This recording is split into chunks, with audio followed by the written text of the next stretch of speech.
Give our listeners and our viewers, JT, a little idea, because I'm sure there are some people that are watching this and hearing this that don't have a clue what the probate judge does because they've never had to use a probate for anything in their life. The probate court handles all the matters involving decedents. So when someone dies in Anderson County and they have property, that their estate has to come be probated.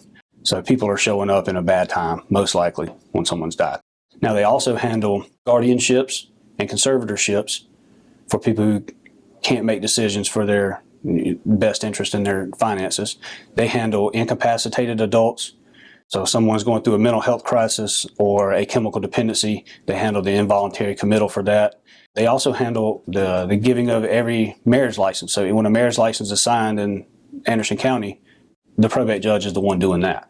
The majority of the time when somebody comes to probate, it's not a good time, unless they're getting married. Go back and tell me about growing up in the BHP area. My family lived on a street in Belton, just outside the city limits. Played sports at BHP just about year-round. Graduated high school in 2003, went on to Lander first, spent some time at Lander, ended up meeting my wife at Lander University. In 2006, being 21, I looked to start my career in the public service realm. So I went to the Anderson County Sheriff's Office. I was hired as a deputy sheriff by Sheriff Crenshaw, did uniform patrol there for a few years, finished my education, or my undergrad at Anderson University, and then went back and got a master's at the Command College of South Carolina. What did your parents do in Belton? My dad was a law enforcement officer before he retired with Belton Police Department. Both my dad and my uncle worked at the same police department as I was growing up. And your mom did what? She worked at Bosch. What's there about Belton that's so special? Well, I grew up there, so that was special about it. And the house that my wife and we bought when we moved to Belton was a house that she grew up in. No. Absolutely. I'm next door neighbors with, several of my friends from either high school or college. We have kids the same age. They can cross each other's houses by not getting in the street. They can use our backyard. So it's a great place for us. You had family in law enforcement. At what point did you decide that's what you wanted to do? On my 21st birthday, I knew what I was doing just as soon as I could. Did you have this discussion with your wife at that point, or was she still your girlfriend, or was there a time when you sat down and said, I think this is what I want to do, and how did that go? I did discuss it with her. I said, this looks like a promising opportunity for me. I think the time is right. They're looking to hire. I can get in, and we can start seeing the benefits of working for the county government. Those first couple years, JT, as a deputy sheriff, what were your first impressions of patrolling Anderson County? I'll be honest with you. My first day in FTO, which is the field training officers, my FTO, who was the senior guy, the veteran guy, he said, I've never seen a day like your first day ever. Why? There was 2 shootings that we responded to. There was a car chase that we got involved in. It was amazing. So when I got home, I was like, this is the best. This is the best thing ever. It's just like TV.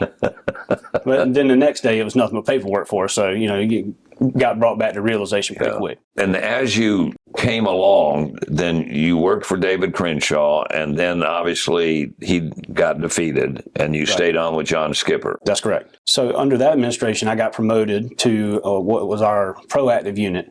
It was the catch team at the time. Now, what is that? So instead of responding to calls for service, they were designated to certain areas where a higher crime rate had been recognized, and we were more prevalent, more seen, things like that. I did that for a few years, and then under that same administration, I was promoted as an investigator into narcotics. So I spent nearly 10 years of my 16 at the sheriff's office in some sort of proactive work or drug work. Did you work undercover at all? No, I never did any undercover stuff. When Sheriff McBride won, when him and his team came in, I was promoted to sergeant over our special operations portion of directed patrol. So special operations is broken up in a bunch of different things: narcotics, canines, warrant service, and directed patrol. So I ran that unit for a little bit as a sergeant, kind of, cutting my teeth at being a supervisor. And there was a vacancy in the PIO role. The sheriff came to me with it. I talked to my wife about it. She loved the idea of me not out chasing cars, and I thought it would be a good idea to maybe settle a little bit, because I was still on the SWAT team for a while. it gave me an opportunity to learn so much more about the office as a whole, not just patrol and narcotics, but I had to learn evidence. I had to learn forensics. I even learned a lot about the jail. It was super eye-opening right out of the gate. I even got to learn to work with our county attorney's office, because the PIO role handles FOIAs and some subpoenas. So my eyes were open to so much that everyday county employees are doing. Right. I just had no idea. And then at some point you have the opportunity to go to the command college. Tell me what that is, where it's at, and what law enforcement officers that take that training end up with. You have to have a 4-year degree, a bachelor's degree from an accredited university. You have to be selected. You have to put in for it just like any other, master's program. You have to be selected. It's the Command College at South Carolina, and it is hosted at Anderson University. When you're in there, you learn a ton of information from a leadership standpoint for, CEOs of businesses to being the chief executive officer of a law enforcement agency or judicial branch or, things of that nature. Who's a professor?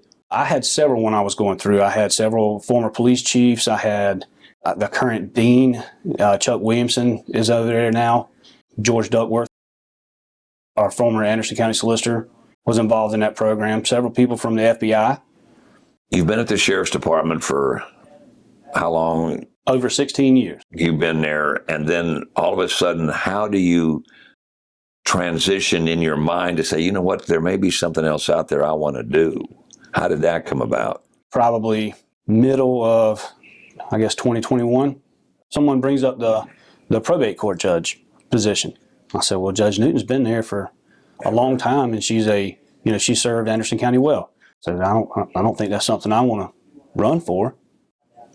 Well, a couple of weeks go by, and I'm advised that she's not going to seek re-election. I said, well, that's news. So I went home and I talked to the wife about it. And I said, this might be a position that we need to look into. I've done my research on what the court's, engaged in, and it works well with law enforcement. It works. It touches a lot of things throughout the entire county, and it's a court that everybody's going to need, whether you want them or not. And she said, if you think that you want to run for this job, now's probably the time. You finished your master's, and our kids are in good places right now with school. Let's give it a shot. So I talked to the sheriff, and I asked him a couple questions about running for office, and he said, I can support you as Chad McBride, but not from the office. And I said, well, can I keep my job while I'm running? He said, absolutely, as long as you're not doing campaign stuff on government time. I said, I understand. I said, and if I lose, can I retain my employment? He said, absolutely. It's a no-lose situation. I need to give it a shot. How do you start? I mean, you got permission from your boss. Right. Now, what's your next step to try to put together a campaign, having never done it before? I was blessed in running this campaign, and it wasn't because anything I did great. It was because I surrounded myself with knowledgeable people who've done it and continue to do it throughout the state. I utilized a company out of Columbia to bounce ideas off of and for printing and things like that. One of the struggles was, missing out on things that the kids were doing, to go to events, to go to debates or forums or things of that nature. I spent a lot of time away from the kids while they were playing volleyball or softball to attend these functions. So that was kind of stressful, but in the end it paid off. We were blessed in June in the primary. I even utilized my 16-year-old daughter to keep up with the tallies as they came in. So she was busy and nervous and sweating, and so was I. So how did you campaign? What was your theory to win this seat? I am a huge fan of efficiency, and I think that if you can put the right pieces in place for an office that's dealing with people in a time like the probate court's dealing with them, because they're not dealing with people on a great day, why make it less efficient? If you can not speed the process up, because the law is what the law is on time, but if you can make it more efficient for these people, treat them with respect, be empathetic, that would be a great thing for that office, because you're still serving the public. You're a public servant. You're in the customer service business, and that customer service comes due every election cycle. I've been a servant of Anderson County my entire adult life. I want to see that court be the best probate court that Anderson County could want. So did you go door to door? I did utilize door to door. I used some social media stuff, and I spent actual time on the ground walking door to door in that summer heat that was terrible this past summer. Even during the campaign time, I reached out to other jurisdictions surrounding us and ask them, what works well for, let's say, Greenwood, what works well for Abbeville. There'll be no reason to reinvent the wheel.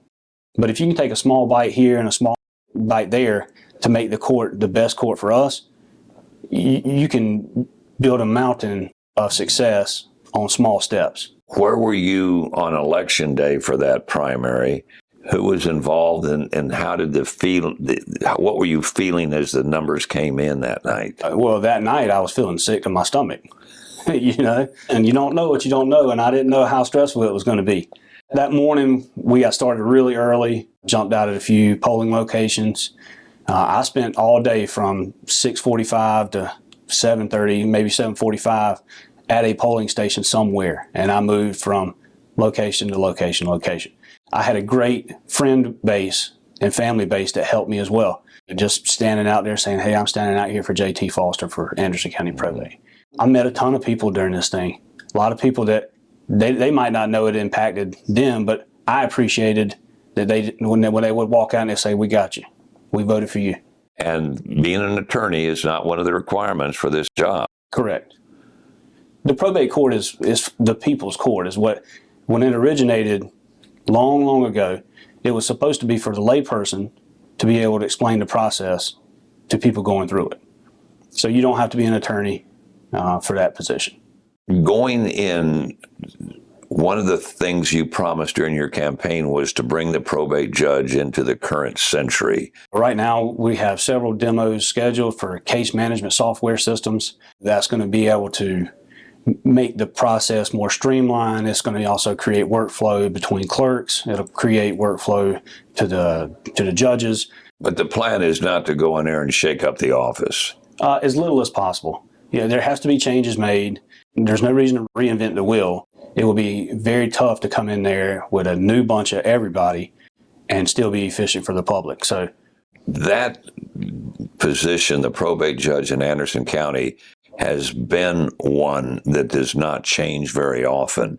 And in fact, I think since I came here in the 70s, we've had two. So once you get in, you're kind of entrenched. And if you keep doing your job, I guess the theory is you'll get reelected. Is that the way you approach the job? Judge Newt did serve for a long time here, and that's because she was doing a good job for a long time here. But I just want to be a good servant to Anderson, and in the event that I get reelected, that's great. I'll be running again, and if not, then the people will get who they vote for, and I'm okay with that. What do you think your biggest challenge is going to be in this new role? I'll tell you, it's been tough not having a badge, because when I left the sheriff's office, you don't take all the toys that come with it. I think one of the biggest challenges is going to be learning to serve from a different role. Being a supervisor, I understand that. I did that at the sheriff's office. I got that figured out. It's going to be the service from a different role. I think it's going to be the toughest thing to learn. Put your left hand on the Bible, raise your right hand.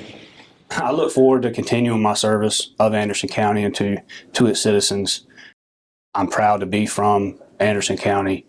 I, James Thomas Foster, I, James Thomas Foster, do solemnly swear or affirm do solemnly swear or affirm that I'm duly qualified that I am duly qualified. I've loved my service time at the sheriff's office.